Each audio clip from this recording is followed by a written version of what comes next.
All right, welcome back to Conversations with Cogee with your host, Cogee, along with our guest. We're talking about autism, the real truth. Cogee? That's right. Thank you, Mr. Matthew Cox. I do appreciate you. Today we got in the studio Miss Lynette Medina, Secretary for Families for Effective Autism Treatment. And she was in the second hour, and she's doing a great job. And, hey, she stayed over with us to hang with us in the third hour because we really will bring the truth this third hour. Thank you for being on, Lynette. Oh, thank you. So have you enjoyed the show so far? Oh, yeah, definitely. I love to educate people. Hopefully, I bring some hope and strength to families that are affected by autism. I hear you. Big Blaze, you still with me?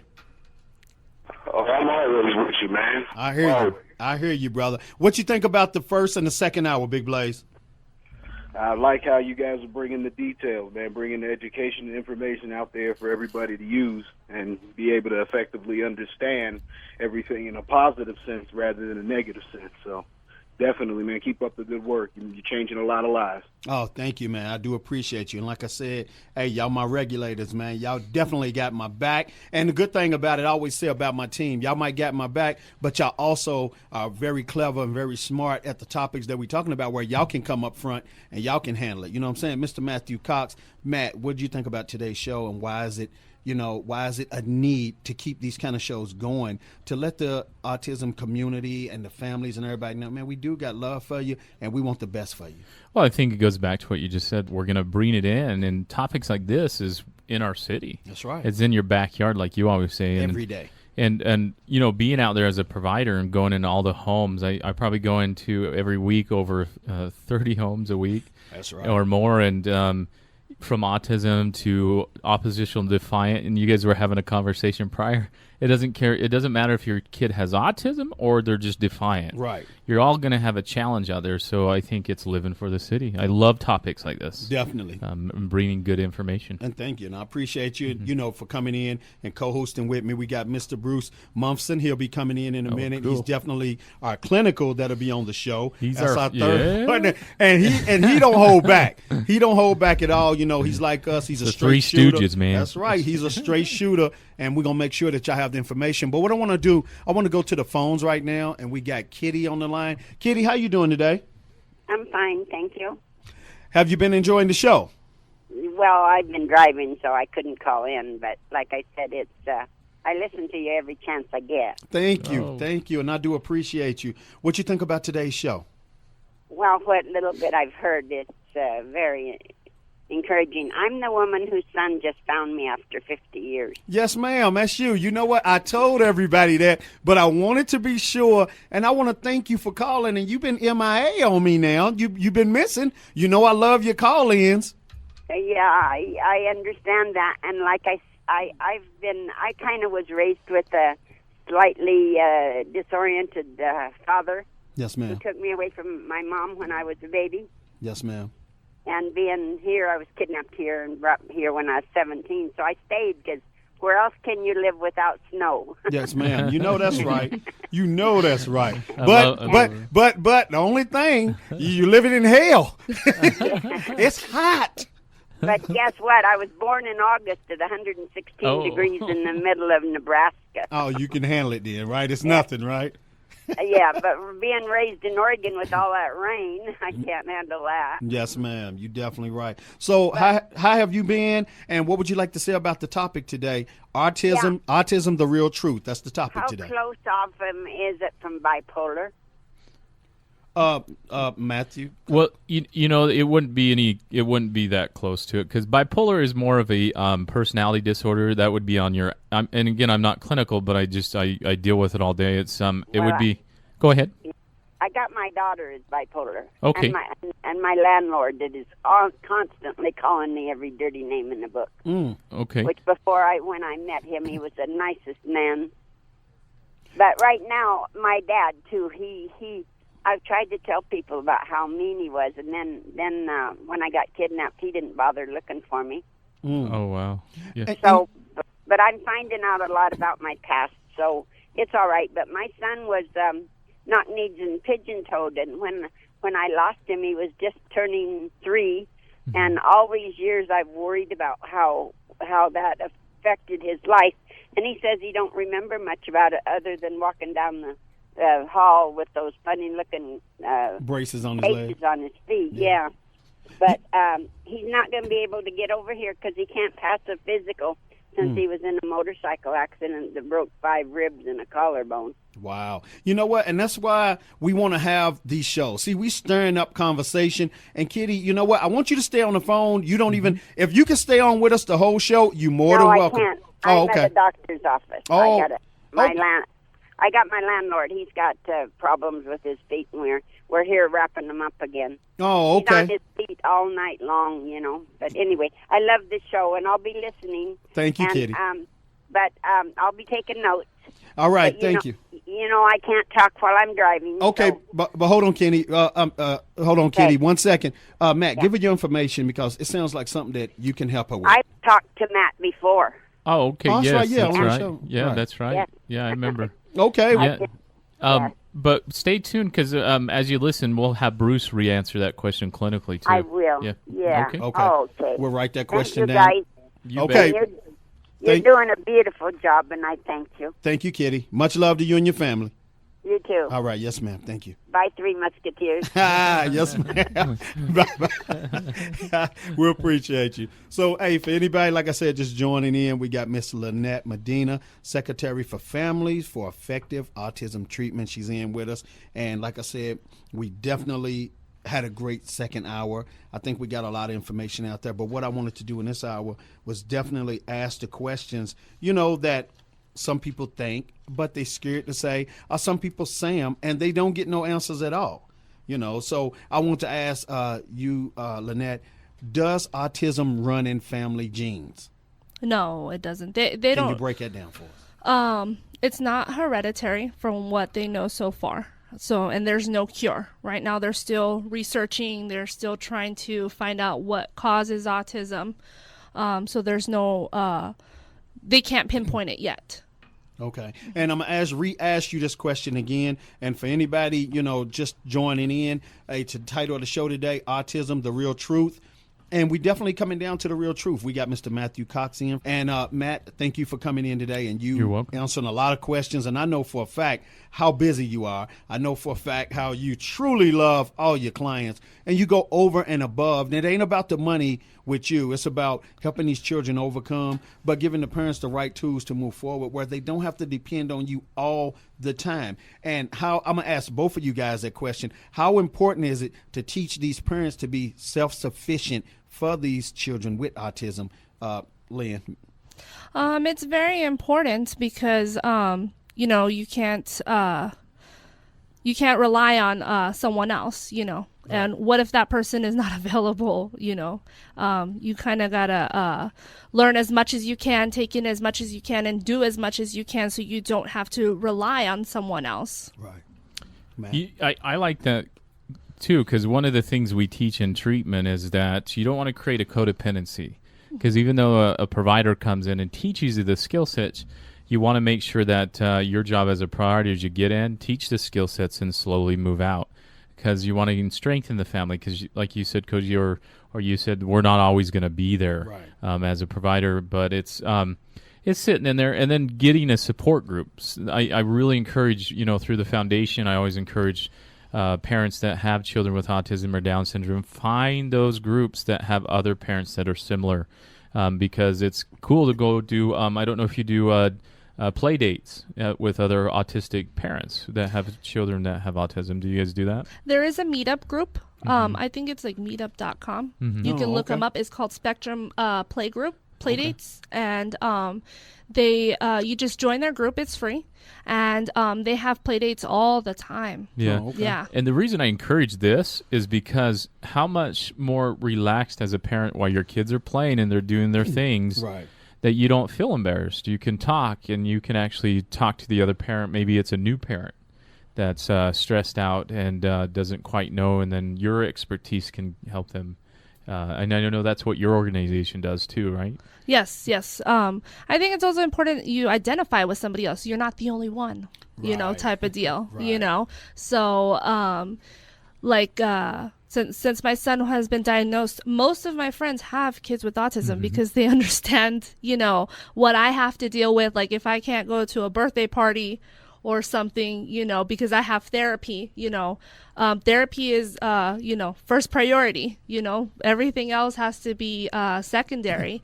And, I've lost friends because I can't go to the birthday parties because I have therapy, you know? I hear you. Yeah. You know what? And Matt came up with something that was very true when he said that he thinks that a lot of people should go to support groups and go to other, around other people with the same, child, where they can feel comfortable and the children can bond together. And sometimes children learn better from other children. Mm-hmm. So I want to ask you, can you bring up again, Lynette, when are y'all support groups at Claim Jumpers? Our support groups are the first Monday of every month. That's the English one at Claim Jumper at Town Square. Our Spanish one is held in North Las Vegas. It's the second Thursday of every month at Crescent Academy. Okay. And another thing I wanted to ask, this question is for you and Matt, and ladies first all the time. We'll go to you, Miss Lynette. So I want to ask you, do you feel that a lot of children have a chance to show how smart they are, the ones that have autism? I guess it all depends on what type of environment you have them in, and what services they have received, okay. Because sometimes, like for my instance, my son didn't talk till he was like 5, mm-hmm. So if I wouldn't have done any therapies, then he might not have been able to show me that he was capable of talking, and now, that we've gotten a lot of the self-stimulatory behaviors under control with the therapies. He's able to write, he's able to type, he's able to do many different things. So, and I think there's so many cool innovations out there that are helping autistic perspectives or families with it. I love what the iPad's done. There's a lot of apps on there for children that have autism or Asperger's, either those realms or just kids in general. But it helps them, music's a huge thing.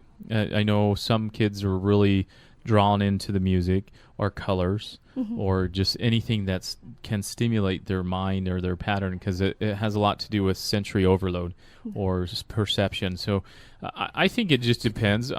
You, as a parent, you always have to be innovative in what you do. Don't get stuck in one thing, because you're going to find different things. I know that there's a great system we use. It's called biofeedback or neurofeedback. I don't know if you've heard of that. We've tried that. And so there's other innovations like that. And so you just always got to try things. It's a trial and error. Right. And you know what, Big Blaze, I want you to get ready. After I ask Lynn a question, I'll be coming to you, so you can unmute your phone and get ready, and we'll take that delay out with me warning you ahead of time. You know what? This is what I want to say to Lynn, to you and Matt right now. To a new parent that's going through it right now, that's probably getting ready to have a child. And if the child does get diagnosed with autism, they shouldn't feel like it's the end of the world, and they shouldn't feel like my child is gone, my child is done. Can you speak to those words of encouragement to those parents? And then I'll come to Matt. Obviously your goals are going to change for your child, like our goal is to give him the best quality of life possible, to get him to become more verbal and express his feelings and be able to tell him things like that. But we always hold our standards just like our other children as well, as far as behaviorally and he has chores and things like that. But you can't lose hope. Your child is not totally lost. You just have, you just have to think of different goals, focus on their strengths, don't worry. I tell some parents sometimes, with the older kids, don't worry so much on their weakness. I think you should focus a lot on their strengths, because that could potentially get them a job or things like that. So like my son, he likes the internet, he likes to be on YouTube and stuff like that. Maybe his job could be I don't know, selling toys on eBay or something. You know what I mean? You gotta be like you said, innovative, creative, and I love what you say there, because the biggest thing we teach when we go around as the foundation, we go down in LA and teach the workshop. I do a 5-hour workshop on dealing with the emotion that comes by having a child with a disability, because there's a lot of emotion. And it's tough, because that 80-20 rule you talk about right now is that 80% is on that child and 20 is on the other. But it sounds like I love what you've done as a mom. You've spread your love. You've really done a good job in it. and it's so important to help them feel normal, if whatever normal is, because I'm not normal, but whatever that feels like, is just have them feel like they're part of the family and that you're not treating them any different. That's so cool that you guys have done that. And I always encourage parents is, there is no quick fix. It's just saying, here's what we do as a family, and then educating. It sounds like you've educated all your families. And so the families you work out there with, what are some of the things you find that is it inconsistency on this part, or is it just they try to be, like you say, you've lost friends in this because you can't go because you have therapy, that you're not that normal family in a sense, that you got to maybe go to the here or go to a doctor's appointment or do this. What could you tell parents that are going through this to struggle because they try to live kind of two purposes? How did you deal with that? I think you have to find a balance, and balance in your life and what you want to do. I take it day by day. I don't know how I do everything all the time. Everybody always tells me, how do you do it all? I have no idea. I think that's wisdom right there, day by day. Yeah. You know what? And it goes back to, this is something that we go to sleep and we wake up doing every day. This ain't something new. You know what I'm saying? And that's why we want to bring it out, and we having it to where the people can speak out, like how Kitty called in a minute ago and expressed what she had to say. But you know what, Lynn, how can somebody donate to your cause and, help you guys out? They can donate on our website. It's www.featsonv.org. Like I said, we're a nonprofit organization. We're dedicated to help all of our members. We have over 1,000 members. Wow. Most of our events, like our parent support meetings, we usually have 30 or more parents there. At our picnics and holiday parties and our pool parties, we have over 400 families most of the time. So. Oh, okay. Wow. Well, hey, like I said, we have our clinical guy, and he just got in. We're going to give him a minute to get it together. Settled in there. He's sweating, man. I think he jogged here from somewhere. I was going to say. I think he jogged from Summerlin all the way down. Hey, Cogee, while Bruce gets ready, I want to kind of throw it over there because I love this, what you guys are doing as an organization. And so what we want to do is I want to put your link, Hands Off Our Children, so that way our parents know where to go get services, because I think it is a collaborative effort. It is everybody working into one purpose. Yeah. And so a lot of my parents ask me constantly, and I want to make sure they know where to find you guys. That's huge. You know what? That's real huge. And like I said, with what we trying to come together and do, you know what I'm saying? I mean, two forces combining together as one. You know what I'm saying? We bringing both of our communities together, and we sharing information with other great people like you, and then we link up with you and we keep it going. But you know what I want to say, Big Blaze, I wanted to come to you real quick. Tell me this, you a fitness trainer. When it comes to training, children with different disabilities, how do you deal with that? How do you deal with the patients, and what is your plan for dealing with it? And I know you have a different plan for each child. That's one thing I have learned from Matt. Being around Matt, you can't give the same child the same kind of medicine. You know what I'm saying? So what do you do to train these kids, and how do you deal with it, Big Blaze? Well, usually when I'm working with children, especially like children who are who have what of a social disadvantage over others, I generally allow them to decide for themselves, because in my experience, I noticed that the children who have had some type of a difficulty, either, from you name it, bullying, social awkwardness, autism, they always tend to make the more challenging exercises and the more challenging programs for themselves. If I put something together for them, it's going to be nothing for them versus if I was just training a child who had a weight problem, even though we're talking about the same thing. Because most of the children that I deal with, their parents put them on a program. Their parents put them on the program, and the child actually wants to take the program and apply themselves more seriously than if me putting the parents themselves on the program. So typically, I usually try to find out exactly what I'm doing in my practice.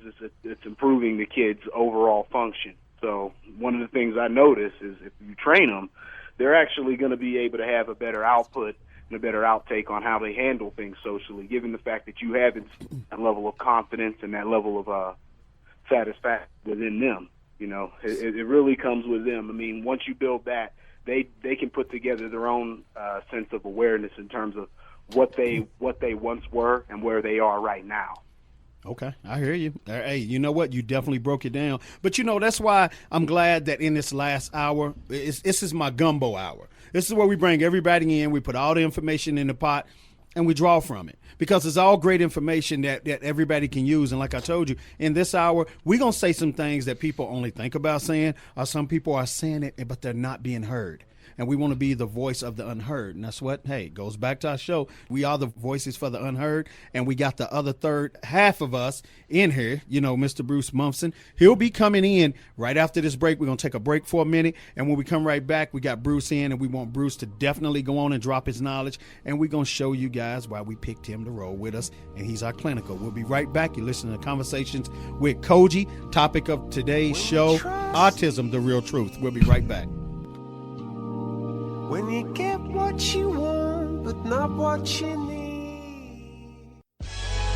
All right, welcome back to Conversations with Cogee with your host, Cogee. And we're talking about autism, the real truth, Cogee. And this has been a great show, Cogee. We have now our clinical mindset in the studio, Mr. Bruce Munson. Who jogged all the way here, up Matt, the from stairs. Summerlin. The last two stairs got him. The last two Yeah, steps. so it was tough. If you see Bruce's face, it's red. Hey, tell us And, about that hallway, Bruce. That hallway's getting longer and It's longer. long. It's as we get more wiser and older. Opening that door, that was a lot of cardio right there. But Bruce, we definitely want to thank you for being on, and everybody, Bruce is definitely the third part of us, you know, for our Living for the City show. Bruce, I want to ask you a question. When it comes to autism, why do it's like almost like saying when somebody hear a doctor say you have cancer, you think instant death, you think the worst. There's nothing can come from it. You don't even think you can overcome it. Why is that the same with autism? Well, just to clarify, why is it so difficult? Like, for instance, with cancer, you can at least point to and say there's a genetic factor. Your family had it, your mother had it, you might have been a smoker, you might have been exposed to working in a plant where you were involved with chemicals. I mean, there's factors to it. You could have a lot of stress. These are all factors that could lead to cancer. So you can actually put a pinpoint and say, okay, I know where it came from. It's a horrible disease to have, but at least I can accept it. Plus, there's treatment for it. Right. Survival rate of cancers has gone now, with some of them used to be 20 years ago, 90% mortality. Now it's up to 15% that you're going to live. 85% you live. 15% mortality, 85% live rate. Right. So that's changed. So people actually have hope now when they didn't have hope before. Autism is a lifelong disorder.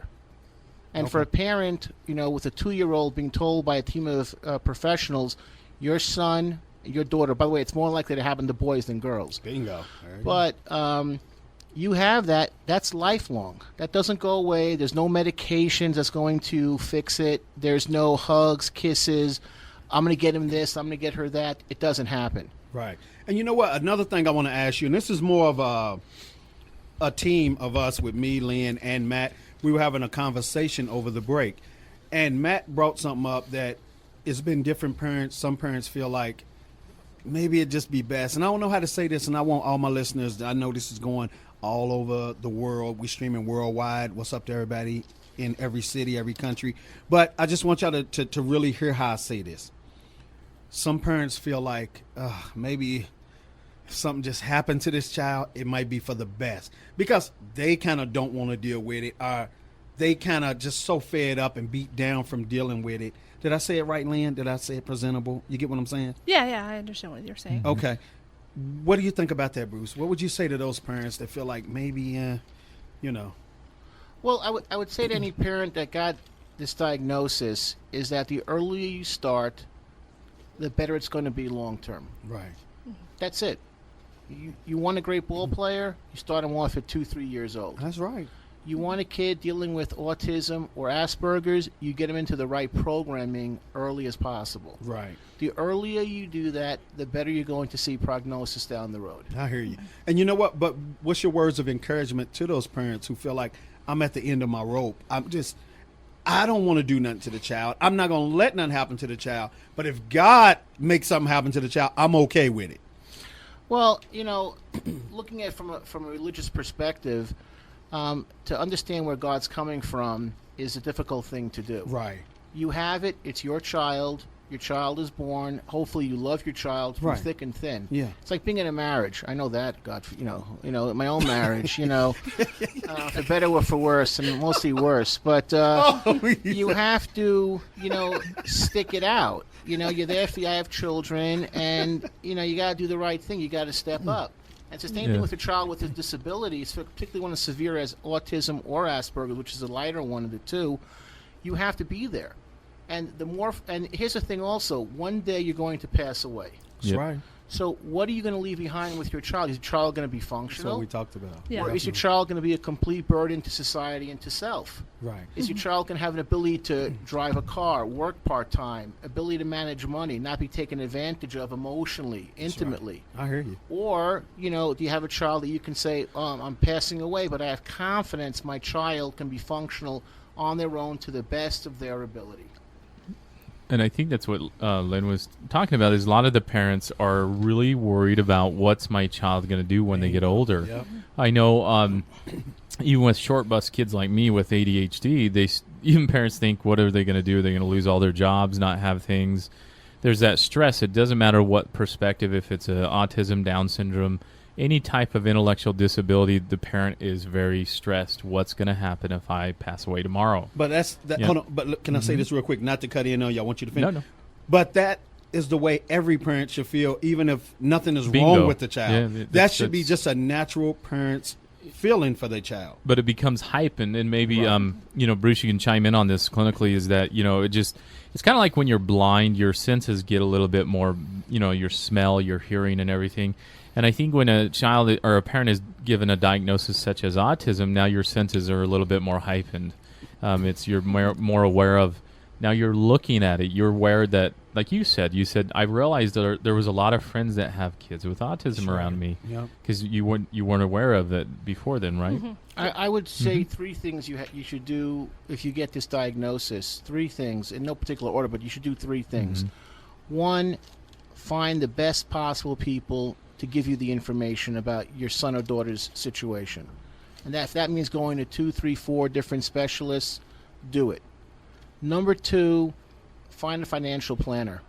Yes. And you need to get long-term life insurance, long-term financial procedures put together. I got my hand up like I'm in class.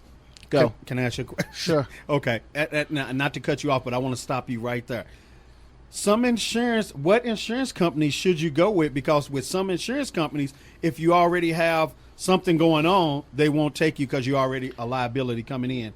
Am I right about that? Well, you want to seek a financial planner because what you want to do is you want to set up basically a trust for this individual. When that person turns 21, they may not be able to manage their own money, but you've created a nest egg. And you want to appoint the guardian when the parent passes away or is incapacitated, that you can rely on this person to look out for this individual. Okay. That's the second thing you should definitely do. And the third thing is for the parent is to find a counselor or a therapist and vent. Yes. And all the anger, all the frustration you have, curse, scream, yell, throw things, get it off your chest, get it out of your system, and you want to vent, do it. And where can you be found? Well, between 4 and 6 a.m. Those are the 2 hours of the day. Yeah, I was gonna say. Generally free. Right. But those are the three things I definitely recommend. Go find the best people. Don't rely on one person's observation or one person's thought. That's a huge mistake parents make. And for a parent, trust your gut. And a mother will tell me, she'll say, I knew at 6 months something was wrong. I knew at 18 months he wasn't right. Trust your gut. Don't listen to someone saying, he'll grow out of it, she'll grow out of it. Yeah, they're not going to grow out of it. They're going to grow it to be worse. I hear you. Get started right away. Financial planning, and find a therapist, counselor, and vent. Okay. Lynn, it's on you. Going back to the financial planning, you have to be very careful with that because it's a special trust that they have to get because most of these kids are eligible for Social Security by the time they're 18. So if you word it differently and something was to happen to you, they might not get the Social Security anymore, and they might be living off of that, and you have to be very careful on who you go to set up your trust, because your trust is going to be activated when you're no longer here, and if there's a problem, then who's going to fix it. Do you have anybody that you've had experience with when it comes to that trust? They do actually workshops here throughout the year. It's called the Special Needs Planning Center. Oh, great. We have their link on our website. You guys can, people can go to them, call them, send them emails, and they will refer you to somebody here locally or wherever you're at, because they're actually all across the nation. They have these special attorneys that they can send you to. I like that because it's important so that parents have the resources and know where to go. And if they don't, then go to that website. Tell them the website one more time. The Special Needs Planning Center. And that's linked to yours also. Yeah, it's www.featsonv.org. And they can find it on there, and they definitely need to do that. I have a question for Bruce on a clinical. We wanted to go back. So, Bruce, we had a caller previously. They asked a pretty interesting clinical question. He says, hold tuned, or stay tuned. Bruce is coming in. That's right. After you ran up the stairs and missed the 2 steps. We were going to give him the question here. Or did you jump the 2 steps? I'm not... Thank God for portable oxygen. Right? I want to say. We're going to keep one in here for you. So the question was this, is how close is autism to bipolar or disorder? Can they be mixed, or can you have one with the other? You got to be very careful, because I want to clarify something about bipolar. If you live in Las Vegas like we all do, and if you work in foster care, or you dealt in foster care, it's amazing to me, and if you're a minority and if you're in the inner city, every single kid has bipolar. Yeah. That is a statistical impossibility. Exactly. They say nationally 1% of the adult population truly has bipolar. So if you say 350 million Americans live in America, give or take, that's 3.5 million adult Americans would have bipolar. That's a lot of people. So, in other words, it's non-existent to have... Well, think of it this way. If, let's say, generally childhood disorders, let's say 1/10 of adult disorders, because they're children still, let's say you would say 350,000 children would truly have bipolar across the entire country. So if in Las Vegas every child that we deal with has bipolar, statistically that's an abnormality that doesn't make any sense. That's great. So he answered that question. So can autism and bipolar be mixed together? It's going to be that one very rare... Bipolar is a very overused disorder, Yes. particularly with kids who are diagnosed with autism, Asperger's, who are inner city, who are minorities, because it's a very easy diagnosis that Medicaid will accept. Yes. But it's a very, very severe diagnosis. And if you're truly bipolar, you're put on some very powerful medications that have long-term side effects. And that would also, I'm sorry, Matt. No, you go. That will also affect your future. If you're going to That's what work we in the talked military, if you want to go into government, if you want to do anything in public service, that's a major, major issue. Driving heavy equipment, you could be turned down for jobs. I mean, that's a very serious disorder. Now, do some people have, unfortunately, bipolar, say schizophrenia, bipolar autism? Yeah, but not as many as people think. I think people don't want to do the legwork and do like the boots on the ground work to really, really, really evaluate what you're dealing with, and simply say, look, my kid has autism. And stick it there, because that's so important. So hopefully that helped Kitty a little bit to understand the difference of bipolar and autism. And then we talked about psychotropic drugs and how to use them. I know sometimes it's so crazy, and I don't understand this, and maybe you can shine in some things. And also as a parent with an autistic child, they'll give psychotropic drugs to these kids and make a cocktail and try to treat the autism, which is kind of ludicrous to me, unless there's something there. That's another thing, and you're not crazy. Listen, I've worked with thousands of people that you don't need any medication, man. I might be crazy, but, that's a whole other topic. Right. But No Depakote today for Matt. Okay, promise. No Seroquel, no Depakote. The important thing to realize is there was a long article in the Las Vegas Review-Journal last Monday talking about autism and Asperger's. One thing you got to do with these medications is you have to be very, very careful. Now, what they do at Turo, for instance, is they work with kids from like 3 years old. And they work with them on balance, coordination, on being able to control tantrums, on being able to control behavior. What does Turo do? Why am I bringing up Turo? They give you a DVD after the session is over to take home with you for the parents to follow through what they learned in session. Oh, nice. I like that. Yeah, they have a good program. Parents who put the time in to understand their kids can work through a lot of the behavioral issues. Today it's very common to say, oh, he's antisocial, he's oppositional, he's intermittent explosive, he's aggressive, oh, he's out of control.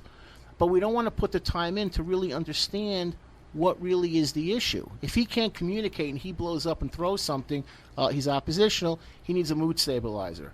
Well, if you teach horse stabilizer. Right. But if you teach him how to communicate, if you teach him how to talk and get his needs met, there's no need to throw something. That's real talk. Yeah. And you know what, everybody? I want y'all definitely to tune in to my Hands Off Our Children show this Wednesday coming up, because me, Matt, and Bruce, we in the last hour of that show, and that's also a 3-hour show from 1 to 4. And we're going to talk about why this show that we're doing today is very important. You know, we're gonna talk about a lot of stuff like we're doing right now, and all three of us gonna have, you know, different topics, and we're gonna break them down individually and show people what we're gonna do, you know, next Tuesday from 7 to 9. And we want y'all to chime in, but we also gonna talk about the danger that our children are in growing up, the danger that they're dealing with from day to day, and what people have to wake up to and go to sleep to every day that don't change. And that's why we're doing this show, Matt. No, it's going to be a great topic as it comes up. I love the title of it, "Living for the City." You know? It is what that means. That's what we doing. You know, and as Bruce and all of us bringing to that is going to have an insight to where it's going to give different points of view and different sides of the track. As Cogee always says, it's going to bring that different flavor to it. Yeah, because you know, Bruce comes from all the way up south. Is it way up there in the what's that called? That area you grew up in? New York or Brooklyn. something? Oh, That's Brooklyn. its own planet. Brooklyn. Yeah. How do you say it? Brooklyn? Own solar system. Okay. And then, Cogee, you're all the way, and you know, you bring that information Back from east, back east, yeah. and then I grew up in a small town with crazy ideals and fun things that'll bring that. So I think we're going to bring a lot of things, and just like this topic today, autism, is that we have our different perspectives. Bruce brings the really good, strong clinical side of it, Right. and then we all bring it. And I love the parents' point of view because Oh, yeah. I always because they're in the trenches. Oh, yeah. They're out there and they're working hard. Definitely. And so the last thing I want to talk, I want to ask a question, and then I'm going to throw it over to you. Is that Kitty's back. Oh, Kitty's back. Nice. Kitty's going to ask it. We'll go to. Let me ask a question, then we'll go there. Okay. Is as a parent. The biggest thing I notice is when it comes to autistic child or Asperger's or any of those diagnoses is that what is the biggest fear you see out there with the clients you work with? Because you're advocating out there. What's their biggest fear they come across? We actually get this a lot in the parents, like what's going to happen when they're gone. That's the most biggest question, one. that we get, you know. And that's their biggest fear, you know, because like for me as a parent, that is my biggest fear, you know. So I'm working hard now to get him the best quality of life and, you know, to maximize his potential. So when I am no longer here, like you said, he's not a burden to society, Right. or somebody will want to come and help and take care of him, you know. Who wants to take care of a kid that has a lot of behaviors? No, that's true. So we're going to do this real quick. We down to short time. Kitty, I'm going to come to you real quick. Kitty, how you doing? Welcome back to the show. We on short time. We down to like a little under the 3 minutes. You want to ask your question real quick, and Bruce is here. Yes, I've been listening, and they did tell me that my so-called landlord, which is I adopted him as my brother, when he was little, they said he had Asperger, Okay. Oh. sugar, and now they say he's bipolar. Oh, okay. And he does fly off the handle, but he was born with club feet. No wonder he's mad, you know. And his mother was so mean to him, Yes, ma'am. very I would do that. mean to him when he was little. Okay. And they were mean to him in the Air Force, too, you know. Here we go, you know. So Okay. I'm going to be listening to your program again tonight and tomorrow. Okay, and you know what? We're gonna have all the information on the website, and you can talk to me, Matt, you know, and Bruce in the last hour, in the 3 o'clock hour, and we'll answer all these questions. Thank you very much. Thank Have you. a nice day. Nice All show. right. Bye. So, you know what? We on short time right now. How many minutes we at, Ryan? Okay, we have 1.5. So we're gonna say real quick, what is our diagnosis of this situation, of this conversation today? What do we want to tell people? I'll just go first. Just really, really quick. 2 main facts. There is no test for autism. Does not exist. So get that out of your heads. The 3 main factors to look at are easily communication, social interaction, and behavior. Those are the 3 main factors. Lynn? Never give up hope, never give up hope, and seek out organizations like Feet of Southern Nevada to get support and resources. I just say real quick is never give up, because it's always going to be a fight. I agree with Lynn, and that's just what it is keep in there, and always remember your parents of artists. Okay, there it is. So I want to thank everybody for being on the show today. Jay, let's tell everybody who's on the show real quick. Thank you to Andrew Devitt from Sports Social, Lynette Medina from Families for Effective Autism Treatment, Matthew Cox, Bruce Muffson, Big Blaze, Miss Peaches. Thanks, Vaughn and Kitty, for calling in. Oh, yeah. Big Blaze, much love to you. We down to 10 seconds. I want to thank everybody for joining in. Check out my show on Wednesday from 1 to 4. Definitely the Hands Off Our Children show. And in the third hour, we're going to finish this out. Much love to you guys, and I hope I've been a service to my community. Much love, guys. Talk to you Wednesday. You have now been listening to Conversations with Cogee. Check out past shows, upcoming events. Pray for me and stay for me. You dig?